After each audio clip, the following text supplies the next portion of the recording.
Rain tastes like cheap aluminum when you're grinding your teeth. Henry spat a mouthful of blood and rainwater onto the cracked pavement, watching a $50 puddle ruin his only pair of waterproof boots. He didn't intervene out of some misplaced sense of nobility.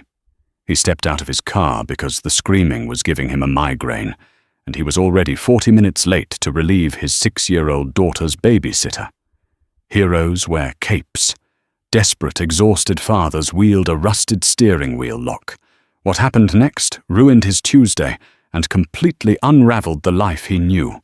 Water drummed a relentless hollow beat against the roof of Henry's 2011 Honda Accord. The heater was broken, blowing nothing but tepid damp air that smelled faintly of stale French fries, and the cheap vanilla air freshener hanging from the rearview mirror.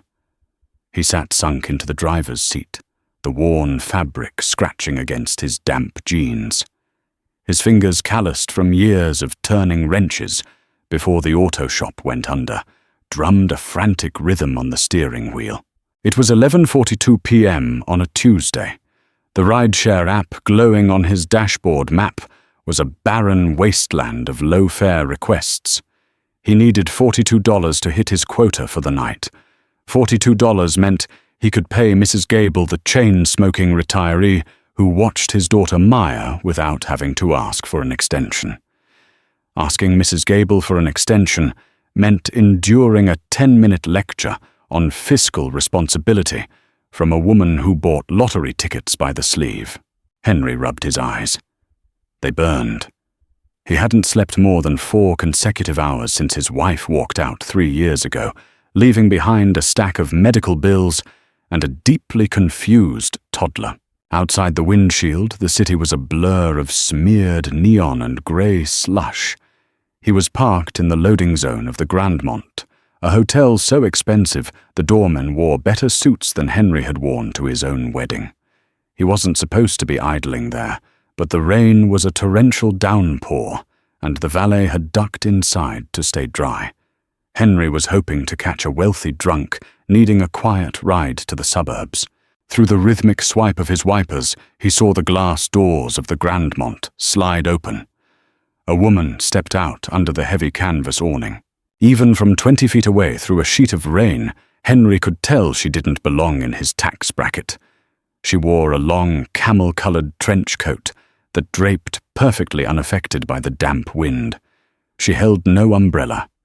She was barking into a sleek phone, her posture rigid, her free hand slicing through the air to emphasize a point to whoever was unfortunate enough to be on the other end of the call.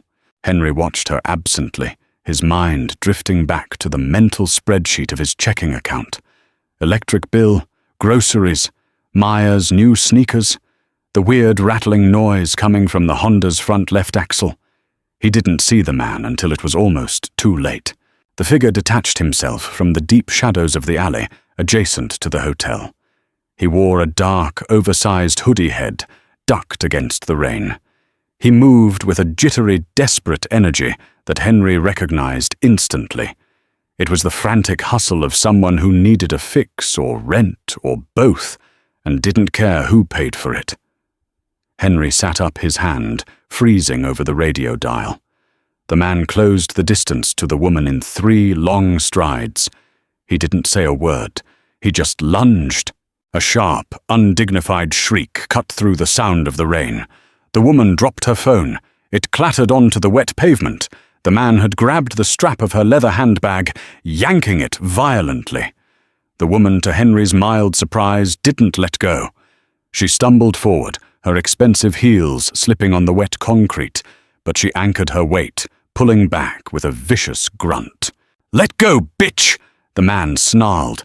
The words were muffled by the rain, but the violence in his tone pierced right through the glass of Henry's car.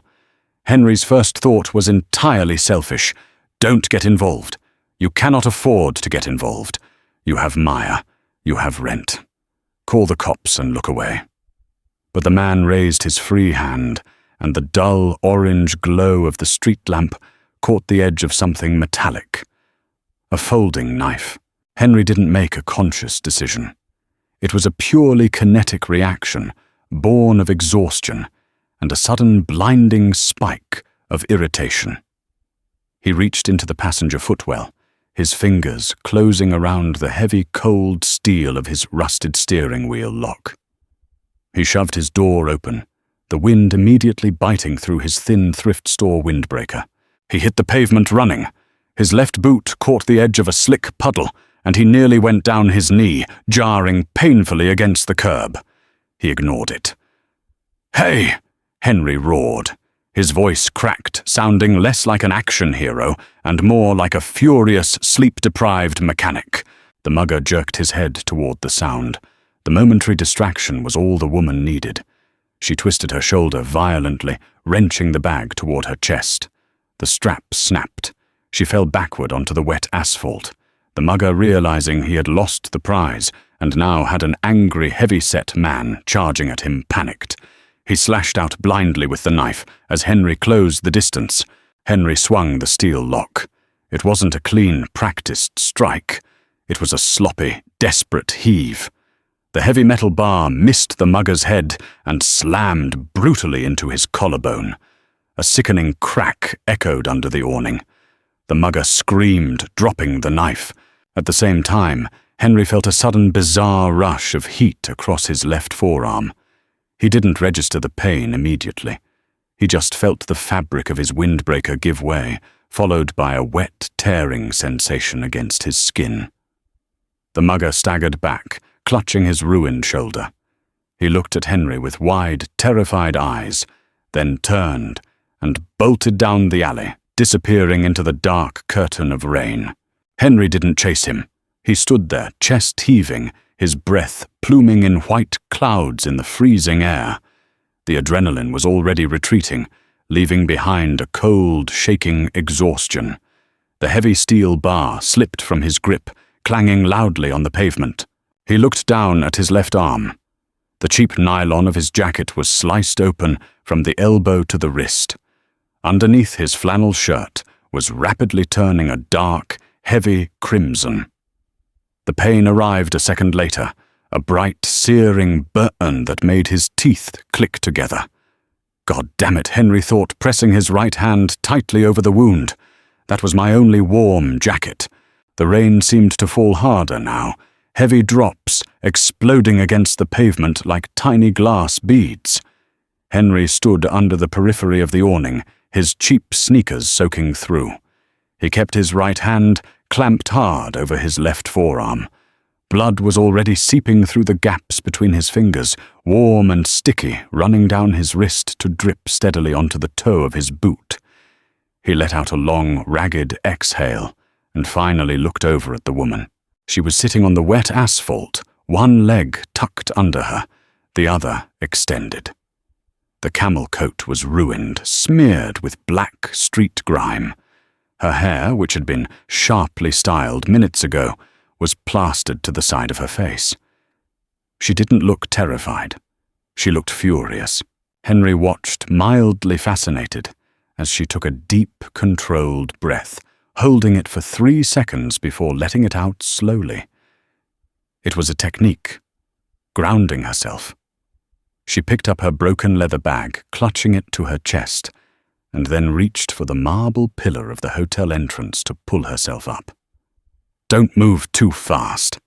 Henry grunted, his voice rough. "You hit your head." She paused, looking at him. Her eyes were dark, calculating, and piercingly sharp. They swept over his dripping, messy hair, the dark circles under his eyes, his cheap, ripped jacket, and finally settled on the blood, steadily pooling at his feet. "I did not hit my head," she said. Her voice was steady, perfectly modulated, with the faint, clipped accent of someone who had grown up in old money and boarding schools. She pushed herself up to her feet. She winced slightly, adjusting her weight off her right ankle, but quickly masked it. She took a step toward him. The smell of her reached him, even through the rain, something expensive and complex, like cedar cold ozone and crushed bergamot. It clashed violently with Henry's own scent of panic sweat, stale coffee, and iron. "You're bleeding," she stating the obvious with the authority of someone used to diagnosing problems and demanding immediate solutions. "Astute observation," Henry muttered, leaning back against the cold brick wall of the hotel. He squeezed his arm tighter. The burn was throbbing now in time with his heartbeat. He got lucky, or I got slow. Probably both. She stopped 3 feet away from him. She reached into her pocket and pulled out a pristine white linen handkerchief. Without asking, she reached forward and wrapped it tightly around his forearm, right over the torn fabric of his jacket, tying it with sharp, efficient movements. Her hands were freezing, but her grip was surprisingly strong. "Thank you," she said, looking up from his arm to meet his eyes directly. "I appreciate your intervention. You saved me a considerable amount of trouble, sir." Henry stared at her. The word hit him like a physical blow. Sir. Nobody called Henry Sir. Bank tellers called him Honey. The mechanics at his old job called him Artie. The angry passengers in his back seat called him Buddy or Pal, or just grunted directions at the back of his head. Sir was a title reserved for men who wore tailored wool men who didn't calculate the cost of a gallon of milk while standing in the grocery aisle. Coming from her in that tone, it felt heavy. It felt like she was addressing an equal, or at least treating him with a dignity he hadn't experienced in years. It made him deeply uncomfortable. "Don't call me sir," Henry said, his voice flatter than he intended. "I drive a beat-up Honda and I'm currently bleeding on a sidewalk. Sir is a stretch." A tiny, almost imperceptible shift happened in her expression. The corners of her mouth tightened. Not quite a smile, but an acknowledgement of his cynicism. "Very well," she said, her tone professional. "What should I call you then?" "Henry, just Henry." "Henry." She tested the name, her gaze never leaving his. "I am Beatrice, and you need stitches. Henry, you are losing a non-trivial amount of blood." "I'm fine," Henry lied immediately. He looked past her to the street. His car was still idling the exhaust, putting out white clouds. The clock on the dashboard was barely visible, but he knew it was pushing midnight. Panic, cold and sharp, spiked in his chest. "Look, Lady Beatrice, I gotta go. I'm late. My kid's babysitter is going to skin me alive and charge me double for the privilege." He pushed off the wall, taking a step toward the curb.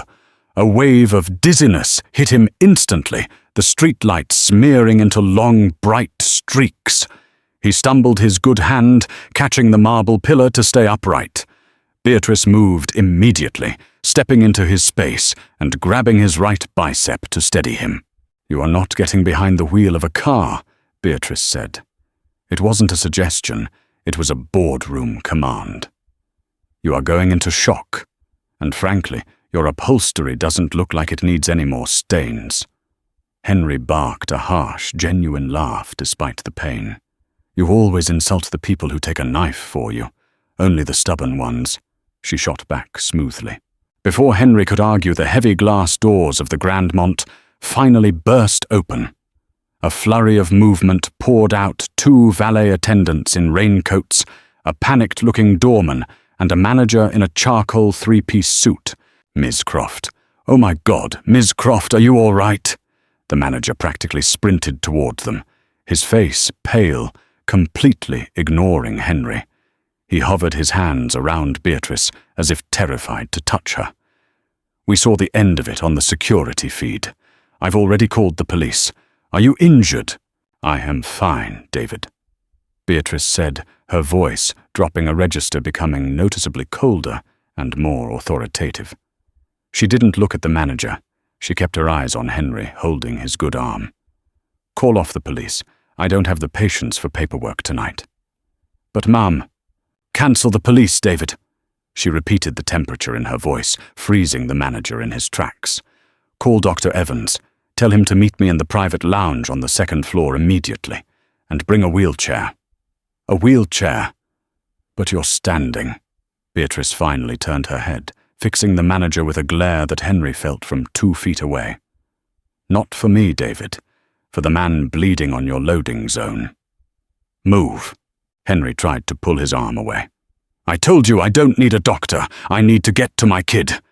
Beatrice turned back to him.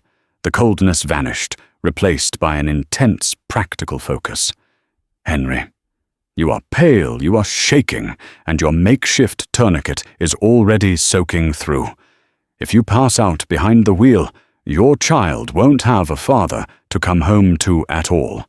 You will come inside. You will let my doctor stitch your arm. I will compensate your babysitter for the delay. Henry wanted to argue. He wanted to maintain his pride, get in his car and drive away. But the throbbing in his arm was sickening, and the thought of Maya getting a call from a hospital or a morgue paralyzed him. He swallowed hard-tasting pennies. Fine, he grunted, hating the defeat in his own voice. But I'm walking. I'm not sitting in a damn wheelchair. The lobby of the Grandmont was a sensory assault. After the freezing, gritty reality of the street, stepping through the sliding glass doors felt like walking into a velvet-lined jewelry box. The air was thick with central heating and the overwhelming scent of Casablanca lilies and lemon-scented floor wax. Soft, unobtrusive jazz floated down from hidden speakers. The floors were polished marble that reflected the massive crystal chandeliers overhead. Henry felt like a piece of garbage that had blown in through an open window. He left wet, muddy footprints across an oriental rug that probably cost more than his entire life insurance policy. Blood dripped from his elbow, leaving small, dark spots on the pristine floor. The few late-night guests in the lobby, men in tuxedos, women in gowns returning from galas, stopped and stared. Henry felt his jaw clench. He kept his eyes on the floor, intensely aware of his torn jacket and the smell of cheap coffee radiating off him. Beatrice didn't seem to notice the stares, or if she did, she didn't care. She walked beside him, her ruined camel coat still draped over her shoulders, her chin held high. The hotel staff parted for her like water. They bypassed the main elevators. The manager, David, practically jogging ahead of them, swiped a keycard on a discreet wooden door, revealing a private wood-paneled elevator car. Henry leaned against the brass rail inside the elevator, breathing heavily. The dizziness was receding, but the pain in his arm was sharpening into a constant biting ache. He pulled his phone from his dry pocket with his good hand. The screen was cracked, a spider web of shattered glass he hadn't afforded to fix. 12:03 a.m. He dialed Mrs. Gable's number. It rang 4 times before she picked up her voice, a raspy bark. "Henry, it is past midnight." "I know, Mrs. G." "I know. I'm so sorry," Henry said, keeping his voice low so it wouldn't carry in the small elevator. "I hit a snag, a big one. I'm going to be another hour." "An hour, Henry? I have bingo in the morning. And Maya woke up crying 10 minutes ago, asking for you. I had to give her warm milk." A sharp spike of guilt pierced Henry's chest, hurting worse than the knife wound. "Is she okay? Is she back asleep?" "She's watching cartoons, but I'm charging you time and a half for this, Henry. I mean it. I'll pay it, I promise. Just keep her safe. Tell her daddy's on his way." He hung up, staring at the cracked screen. Time and a half meant he was going backward tonight. He was losing money by being a good Samaritan. He looked up to find Beatrice watching him. She had remained perfectly silent during the call. "Your daughter?" she asked. "Yeah, Maya. She's 6. Henry shoved the phone back into his pocket. "And her babysitter charges by the minute. So whatever this doctor of yours is going to do, tell him to do it fast." The elevator dinged softly, opening into a spacious, dimly lit lounge. It looked like a private gentleman's club from the 1920s dark leather wingback chairs, mahogany bookshelves, and a massive fireplace. A tall man with silver hair and a black medical bag was already waiting by one of the leather sofas. "Dr. Evans." He looked at Beatrice first, immense concern on his face, but she pointed immediately to Henry. Him first, Richard. Laceration to the left forearm. Blade was dirty. Henry was guided to a chair. He refused to take off his jacket entirely, unwilling to expose the threadbare, stained undershirt he wore beneath his flannel. He just rolled up the ruined sleeves. Dr. Evans worked quickly and silently. He cleaned the wound with something that burned like liquid fire. Henry gripped the armrest of the chair, his knuckles turning white, biting the inside of his cheek to keep from making a sound. Beatrice didn't leave the room. She sat on the sofa opposite him, finally shrugging off the ruined trench coat. Underneath, she wore a tailored black suit that looked completely untouched by the chaos outside. She watched the doctor work, but her eyes kept flicking up to Henry's face. "You didn't have a weapon," Beatrice observed suddenly. The quiet jazz of the room made her voice sound stark. Henry winced as the doctor injected a local anesthetic around the cut. "I had a steering wheel lock, which is not a weapon. You brought a piece of car security to a knife fight." "I was in a hurry." Henry grunted, his breathing shallow. "I wasn't exactly planning out tactical maneuvers. I just wanted the screaming to stop. You could have called the police from your car. Most people would have. Most people aren't already running 30 minutes late." Henry looked at her, his annoyance breaking through the pain haze. "Look, lady, you're trying to figure out if I'm some kind of hero. I'm not. I'm a tired guy who made a stupid, impulsive decision because I was angry. That's it. Don't try to make it poetry." Beatrice leaned back into the sofa, crossing her legs. She didn't look offended. If anything, she looked intrigued. "I prefer pragmatism to poetry anyway, Henry," she said smoothly. "And practically speaking, you saved my life, or at least my property." The bag he tried to take contained hard drives with proprietary company data, things that would be disastrous if they fell into the wrong hands.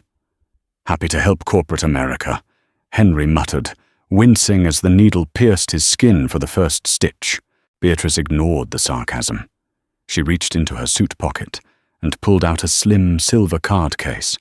She extracted a heavy matte black business card and placed it on the mahogany coffee table between them. "My name is Beatrice Croft," she said, "CEO of Croft Logistics and Holdings." Henry stopped breathing for a second. The doctor paused his stitching, sensing the sudden tension in his patient's arm.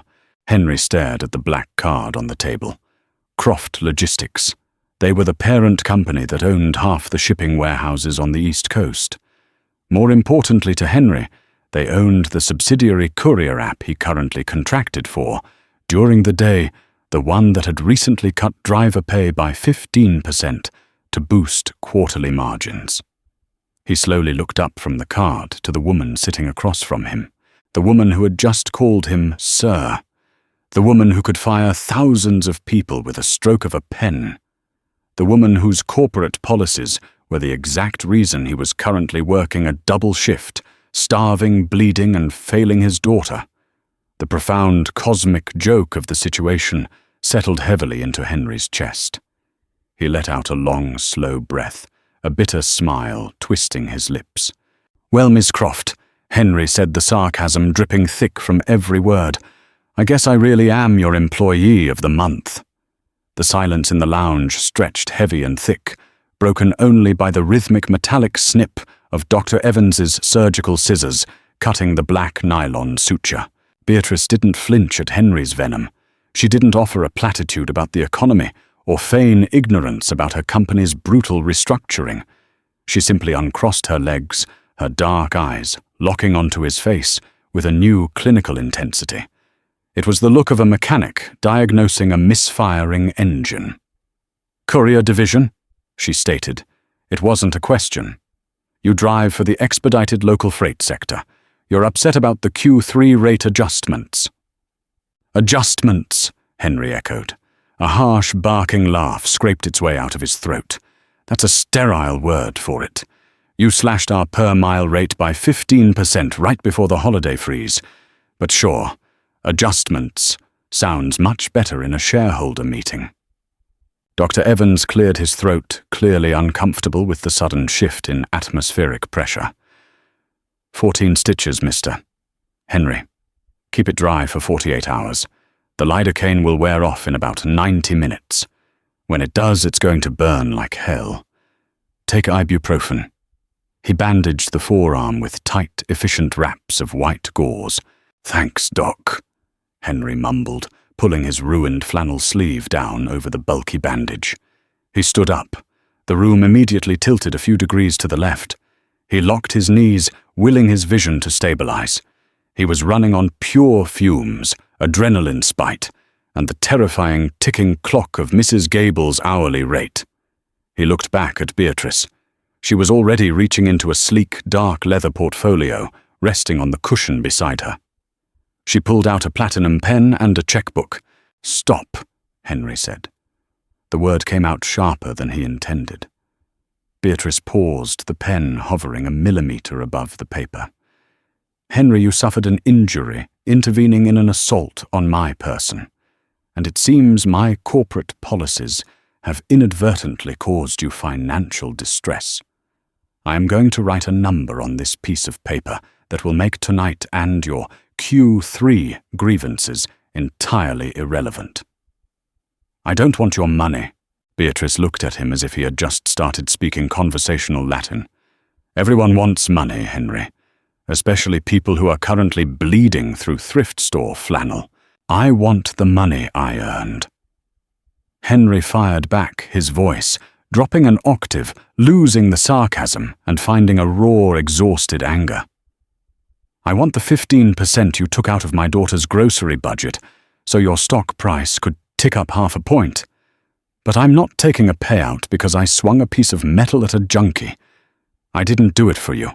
I did it because the screaming was giving me a headache." It was a lie, mostly, but he needed the armor. He needed to be anything other than a charity case to the woman who held the strings to his livelihood. Beatrice studied him. For the first time all night, a flicker of genuine frustration crossed her perfectly composed face. She hated anomalies. She operated in a world of leverage and transactions. Henry was refusing the transaction, leaving the debt unbalanced. "You are being irrational," she said smoothly, capping the pen. "Pride is a luxury for the rich. You just told me you are rushing to pay a babysitter." "And I will, with the $40 I have in my glove box." Henry turned toward the private elevator. His boots felt like they were filled with wet cement. "You are not driving." Beatrice's voice cracked like a whip across the quiet room. "Your left arm is compromised. You lost blood. You are a liability on the road. Watch me." "Henry." She stood up. The commanding, absolute authority in her voice made him pause despite himself. "If you refuse my compensation, fine. Wallow in your martyrdom. But I will not have it on my conscience that you wrapped your rusted sedan around a telephone pole because I distracted you. My driver is downstairs. He will take you home." Henry turned his head. "And my car will remain in my hotel's secure underground lot until you are fit to retrieve it. I will waive the overnight fee." A tiny mocking smirk touched the corner of her mouth.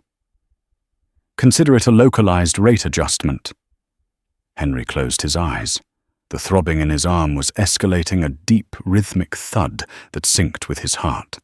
He thought of his car with its slipping transmission, stalling in the midnight rain.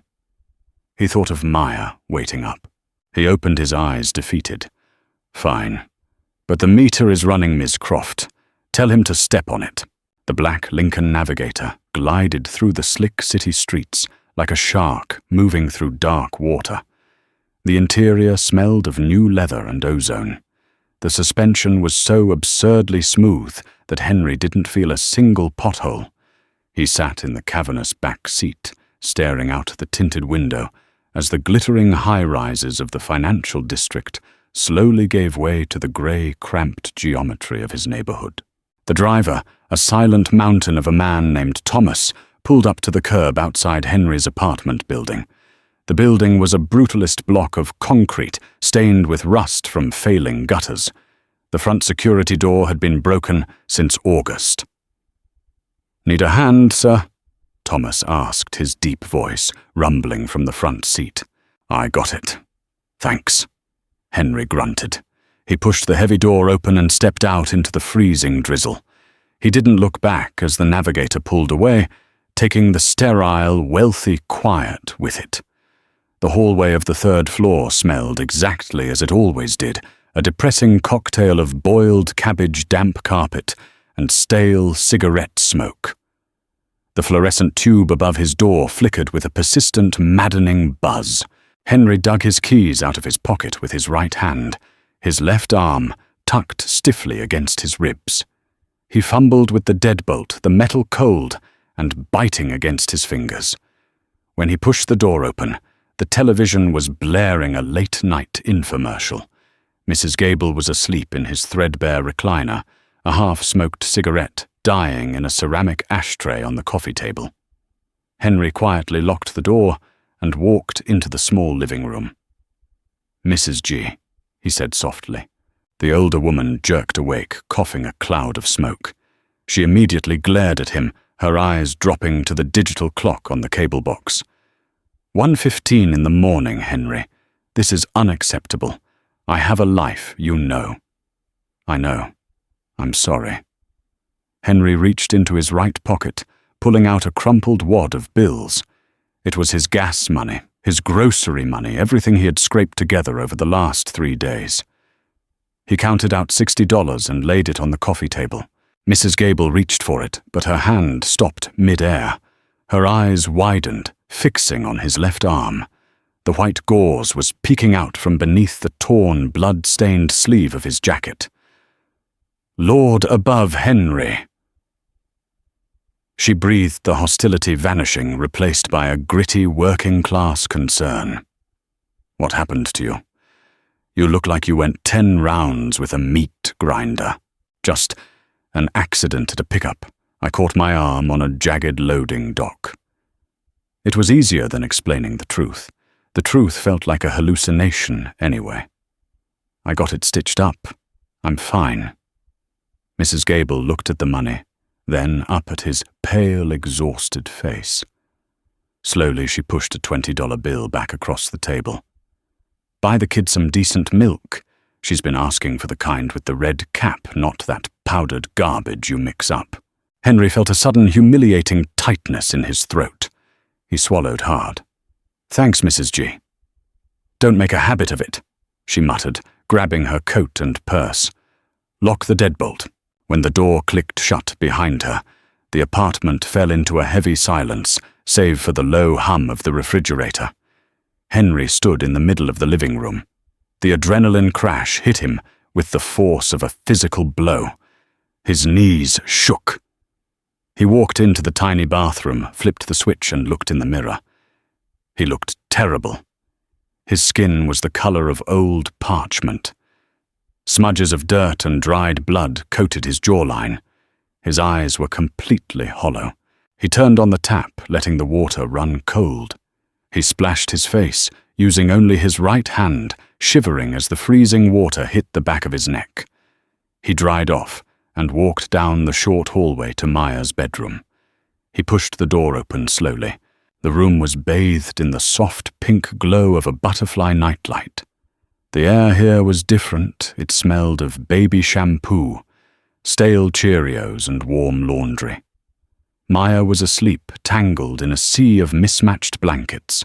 One small foot, clad in a sock with a hole in the heel, stuck out from the edge of the bed. Henry walked over and gently tucked the foot back under the covers. He sank to his knees beside the bed, resting his forehead against the mattress. He had saved a billionaire's life tonight. He had stood toe-to-toe with a woman who controlled global supply chains, and he hadn't blinked. But kneeling here in the cramped, cheap reality of his life, He felt entirely powerless. The throbbing in his arm was a stark reminder of his vulnerability. If the knife had been an inch to the right, Maya would be waking up an orphan. He reached out with his good hand and lightly touched her soft, messy curls. She stirred, letting out a small sigh, and rolled toward him, her hand blindly searching until it grabbed the fabric of his shirt. "Daddy!" She mumbled, her eyes still glued shut. "I'm here, Bug," Henry whispered, his voice cracking. "I'm right here. You're late. I know, I'm sorry. Go back to sleep." She didn't argue her breathing already, evening out into a deep, rhythmic slumber. Henry stayed on his knees until the pain in his arm forced him up. He went to the kitchen, swallowed 3 ibuprofen dry, and collapsed onto the living room sofa, not even bothering to take off his boots. He stared at the water stain on the ceiling until sleep finally dragged him under. Morning arrived like a punishment. The grey light filtering through the cheap plastic blinds was merciless, highlighting the dust motes dancing in the air. Henry woke up with a gasp, his left arm feeling as though it had been packed with crushed glass and set on fire. The lidocaine had long since checked out. He sat up, gritting his teeth against a wave of nausea. He looked at the clock. 8:14 a.m. Panic spiked instantly. He was supposed to be logged into the courier app by 7:30. He scrambled for his phone, pulling it from his pocket. The cracked screen illuminated, showing 3 missed notifications from the Croft Logistics dispatch system, warning him of a route abandonment penalty. "Damn it!" Henry hissed. He stood up, intending to throw on a clean shirt and run for the bus. His car was still a hostage in the Grandmont's underground fortress. But as he tried to pull his ruined jacket off, a sharp, white-hot agony tore through his forearm. He dropped to one knee, a groan escaping his lips, clutching his bandaged arm to his chest. The stitches pulled fiercely against his skin. He couldn't drive. He certainly couldn't lift a 50-pound box of auto parts or commercial printing paper. He was grounded. He sat on the edge of the sofa, staring at the floor. If he didn't work today, he couldn't pay the electric bill on Friday. If he missed 2 days, the algorithm would automatically shadow ban him from premium routes for a month. The brutal, frictionless efficiency of Beatrice Croft's empire was grinding him into dust right from his own living room. From Maya's room, he heard the bright electronic chime of a cartoon starting on her tablet. She was awake, safely oblivious to the financial apocalypse playing out in the living room. Henry walked to the kitchen and put the kettle on. He needed to think.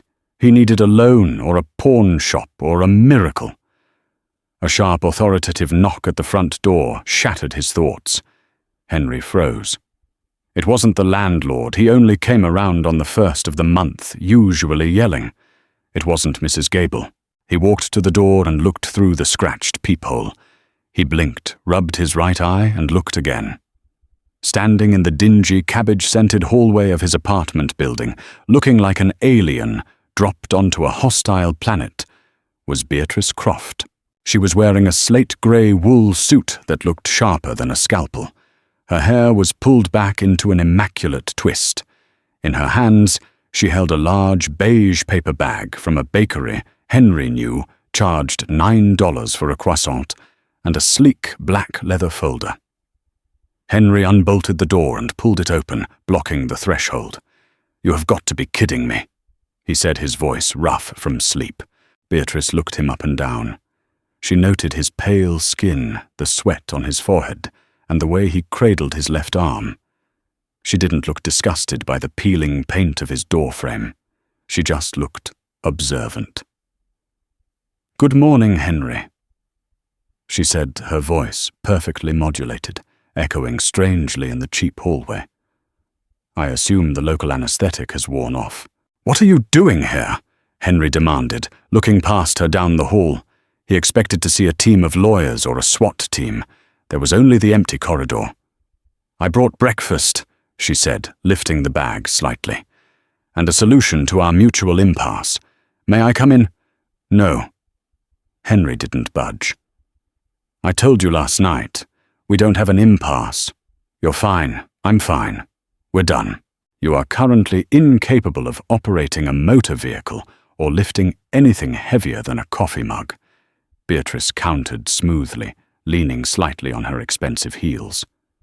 Which means you cannot fulfill your independent contractor duties for my logistics network. Which means, given the state of this building, you are likely calculating how to stretch your remaining groceries to Friday. Henry's jaw tightened. He hated how easily she read the math of poverty. That's none of your business.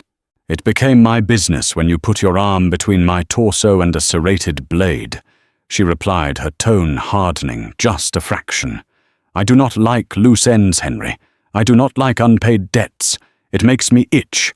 Now, are you going to let me in, or are we going to conduct a corporate negotiation in a hallway that smells distinctly of wet dog? Henry stared at her. He was exhausted. He was in pain, and a very small, desperate part of his brain noted that the bakery bag smelled like real butter and hot coffee. He stepped aside, pulling the door open. 5 minutes. Beatrice walked in her heels, clicking sharply against the cheap linoleum. She took in the small space instantly.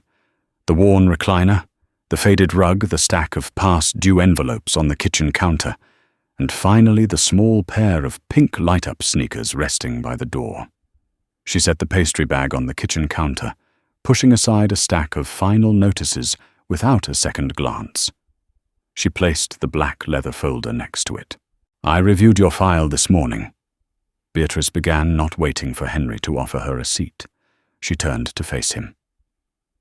Henry Pendleton, 34. You spent 6 years as a lead mechanic for a mid-sized fleet operation before it went bankrupt. No criminal record. High customer ratings on our app, despite a noted tendency to file aggressive complaints regarding our routing algorithm. The algorithm is garbage, Henry muttered, leaning against the doorframe. It doesn't account for school zones or left turns on 4-lane roads. I am aware. It was designed by a 22-year-old in Silicon Valley who doesn't drive, Beatrice said dismissively. The point is, your file indicates a high level of mechanical competence and an irritating but consistent attention to detail. Couple that with what I witnessed last night, an ability to act decisively under physical threat, and it becomes clear that you are drastically underutilized carrying cardboard boxes. Henry narrowed his eyes. What are you talking about? Beatrice tapped her manicured fingers against the black folder. My personal driver, Thomas. The man who brought you home last night is retiring at the end of the month. He's moving to Florida. I need a replacement. Henry let out a breath, a mixture of disbelief and genuine amusement. You want me to be your chauffeur? I want an executive transport and security liaison, she corrected, her eyes meeting his. The title comes with a full salary, health, dental, and vision insurance, paid time off, a schedule that aligns with standard business hours, meaning you will not be relying on Mrs. Gable at 1 a.m, and a starting pay that is exactly 300% of what you averaged on my courier app last year. The numbers hit Henry's brain temporarily, short-circuiting his anger. 300%. Health insurance. Maya could see a real dentist. He could buy groceries without checking the balance on his phone first. He stared at the black folder. It wasn't a golden ticket. It was a velvet trap. Why? Henry asked, his voice low. You could hire an ex-Navy SEAL or a cop. Why a disgruntled delivery guy who insulted you to your face? Beatrice stepped closer, the scent of cedar and cold ozone washing over him. The cynical boardroom mask dropped for a fraction of a second, revealing something intensely human and surprisingly weary beneath it. Because the last ex-cop I hired let that man get within 3 feet of me while he was checking his stock portfolio. Beatrice said quietly. You didn't hesitate. You didn't calculate the risk-to-reward ratio. You just acted. She reached out and tapped the black folder one last time. I don't need someone who knows how to open a door, Henry. I need someone who knows when to lock it. Read the contract. I'll expect you at the Grandmont in a clean suit on Monday at 7 a.m. She walked past him, pulling the front door open herself. She paused, looking back over her shoulder. Oh, and there's a blueberry muffin in the bag. For Maya. The door clicked shut. Henry was left standing in the quiet apartment, the phantom pain in his arm suddenly eclipsed by the terrifying, undeniable realization that his life had just violently, irreversibly changed course. Monday morning tasted like bile and cheap toothpaste. Henry stood in front of the warped mirror in his bathroom, aggressively wrestling with a necktie that felt like a localized chokehold. The suit was a dark, navy polyester blend from a discount rack at a strip mall. It smelled faintly of chemical sizing and dust. The shoulders were a fraction too tight, and the fabric didn't breathe. It was armor, but it felt like a straitjacket. Underneath the stiff white collar, the thick gauze bandage on his left forearm pulsed with a dull, rhythmic ache. The stitches were healing, pulling tight against his skin every time he flexed his wrist. "Daddy, you look like the man who sells cars on TV," Maya said. She was sitting on the edge of the bathtub, kicking her legs a half-eaten toaster pastry in her hand. Henry stopped fighting the tie and looked at her reflection in the mirror. He managed a tight, exhausted smile. "That's the idea, Bug. I'm selling the idea that I belong in a building where the floors are made of actual rocks." He dropped her off at Mrs. Gable's apartment at 6:15 a.m. For the first time in 3 years, he didn't hand over a crumpled wad of small bills. He handed her a crisp $50 advance from the envelope Beatrice had left inside the black leather folder. A wardrobe and transition stipend, the contract had called it. Mrs. Gable stared at the bill, then at Henry's suit, her cigarette frozen halfway to her mouth. She didn't say a word. She just nodded and pulled Maya inside. At 6:45 a.m., Henry descended into the subterranean concrete bunker beneath the Grandmont. The air down here was cool, smelling heavily of ozone, high-octane fuel, and damp cement. Thomas was waiting beside a modified jet-black Cadillac Escalade. The older man wore a perfectly tailored charcoal suit. He looked at Henry's discount polyester, a flicker of something resembling pity crossing his weathered face, but he didn't comment. "Keys are in the console," Thomas rumbled, his voice echoing off the concrete pillars. "It's armored. Level B6. Glass is 2 inches thick. The doors weigh 300 pounds each. You don't drive this thing, you pilot it. Takes corners like a pregnant cow, so brake early." Henry ran his hand along the cold, flawlessly waxed quarter panel. "Any quirks I need to know about? The suspension groans if you hit a speed bump over 10 miles an hour. And Ms. Croft likes the ambient temperature at exactly 68 degrees. Not 67, not 69. If she's on the phone, you don't use the turn signal. The clicking annoys her." Thomas pulled a massive ring of keys from his pocket and tossed them to Henry. "Good luck, son. She's not evil, but she operates at a frequency that burns most people out in 6 months. 15 minutes later, Henry sat in the driver's seat. The leather was supple, smelling of expensive cleaner and cold air conditioning.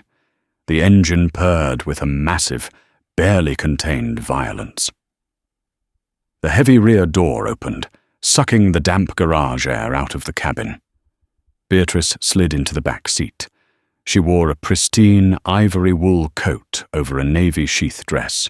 She smelled of that same sharp cedar and bergamot. She didn't look at him in the rearview mirror. She opened a tablet immediately. "Good morning, Henry. Croft Tower. Take the interstate bypass, the financial district. The mayor is holding a press conference on 4th Street, and traffic will be gridlocked." Her voice was purely transactional. The woman who had sat in his dingy living room with a bakery bag was gone. The CEO was back. "Got it," Henry said. He shifted the massive vehicle into drive. The first week was a masterclass in silent endurance. Henry learned the topography of Beatrice's life. It was a life lived entirely within hermetically sealed environments: the armored SUV, the penthouse suite, the private elevator, the glass-walled boardroom on the 52nd floor. He didn't just drive. He waited. He spent hours standing in the sterile, aggressively air-conditioned antechambers of corporate offices, his cheap suit itching against his skin. He learned to read the subtle shifts in her posture. When her jaw tightened, a meeting was going poorly. When she tapped her platinum pen against her knee, she was calculating a kill shot. They barely spoke. The space between the front and rear seats was a chasm of class and authority. Henry felt the phantom itch of his old life, the chaotic, desperate hustle of the courier app, the smell of street meat, the angry honking of gridlocked taxis. He missed the noise. The silence in the Cadillac was heavy, suffocating. He was a ghost in a polyester shell, haunting the periphery of a billionaire's empire. But then Friday arrived, and a direct deposit hit his checking account. Henry sat in the driver's seat in a subterranean parking garage, staring at his banking app on his cracked phone screen. The number was absurd. It was more money than he had made in the last 4 months combined. It was the exact amount necessary to pay off his credit card, catch up on the electric bill, and buy Maya the winter coat she desperately needed. He gripped the leather steering wheel, his throat tightening. The suit still scratched. The hours were long. The silence was maddening. But as he stared at the glowing numbers, the resentment dialed back, replaced by a cold, practical relief. He had sold his autonomy, but he had bought his daughter's security. It was a trade he would make 1,000 times over. By November, the cheap polyester suit was gone. Beatrice had, without a word of explanation, directed him to a tailor on the Upper East Side during a 3-hour gap in her schedule. Henry had protested, citing the expense. Beatrice hadn't even looked up from her phone. "You reflect on me, Henry. Currently you reflect a man who buys his wardrobe by the pound. Get out of the car and let the man measure you. Deduct it from your paycheck, if your pride demands it." Now he wore dark charcoal wool that breathed, moving with him instead of against him. The stitches in his arm had been removed, leaving an angry, jagged pink scar that he hid beneath crisp white cuffs. The dynamic between them settled into a brutal, efficient rhythm. Henry stopped acting like a chauffeur and started acting like a mechanic. He viewed her schedule, her routes, and her security as an engine. He listened for the knocks and pings.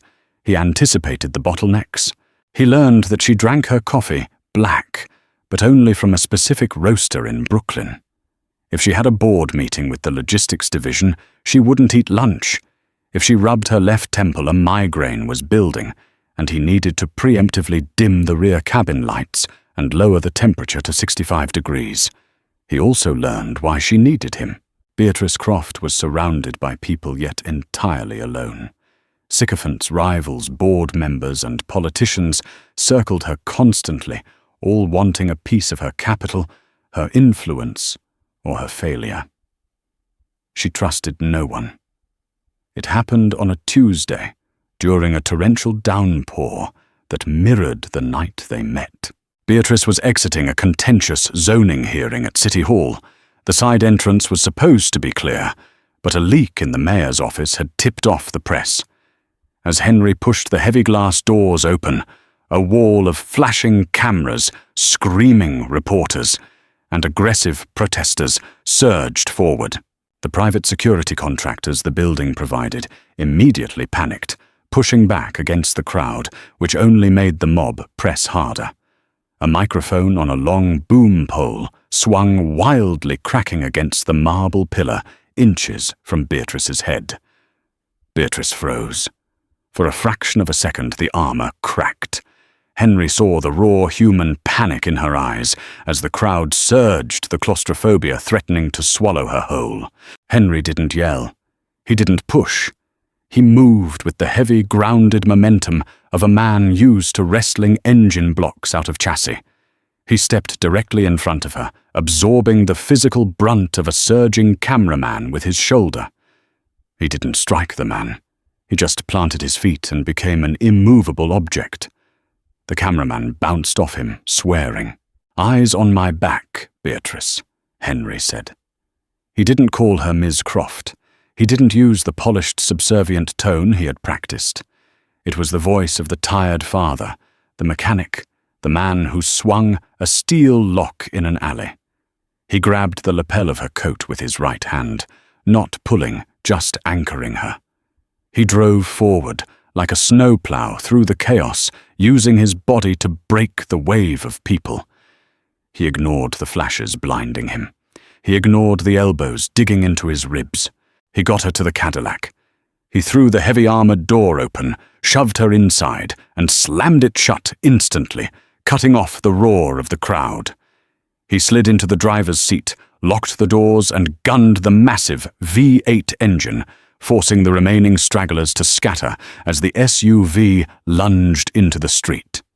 For 10 minutes, the only sound in the car was the furious beating of the wipers against the glass, and Henry's heavy breathing. He glanced in the rearview mirror.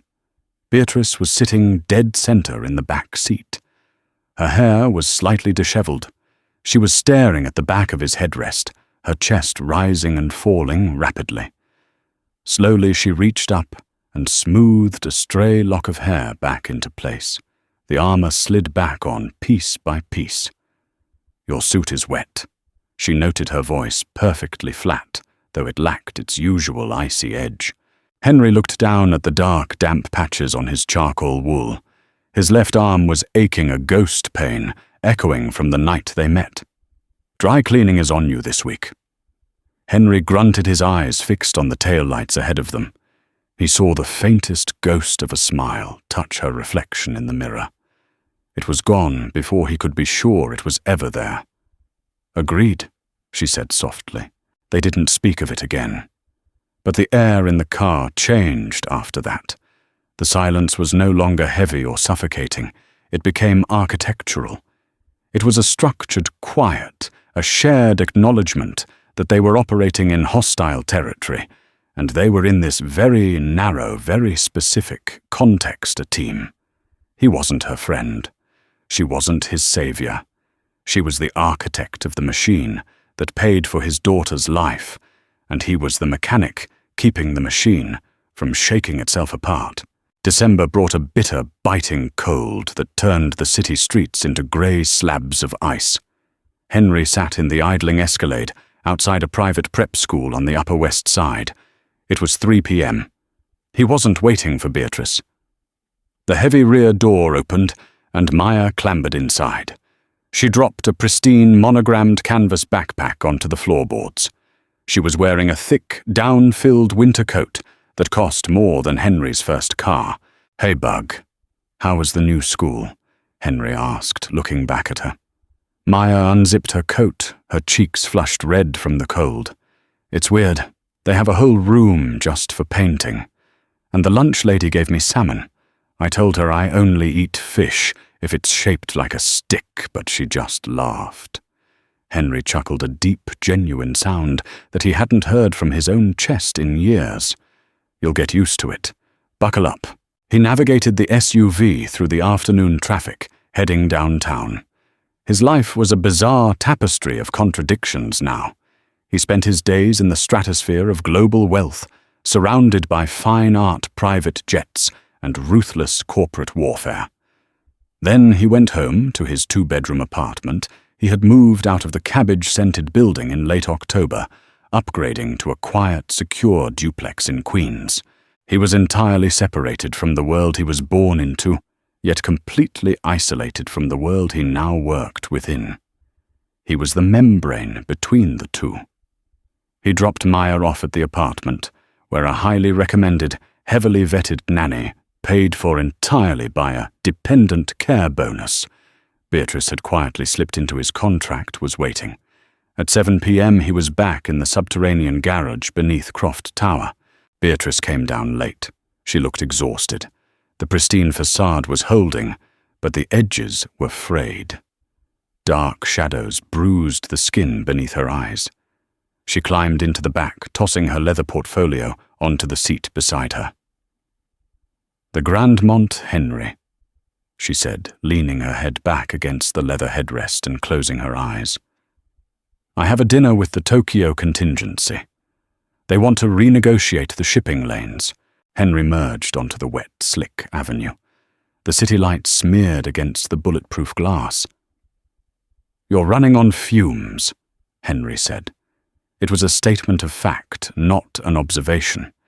He wouldn't have dared say it 2 months ago. Beatrice didn't open her eyes. "The Tokyo contingency respects endurance. If I cancel, it shows weakness.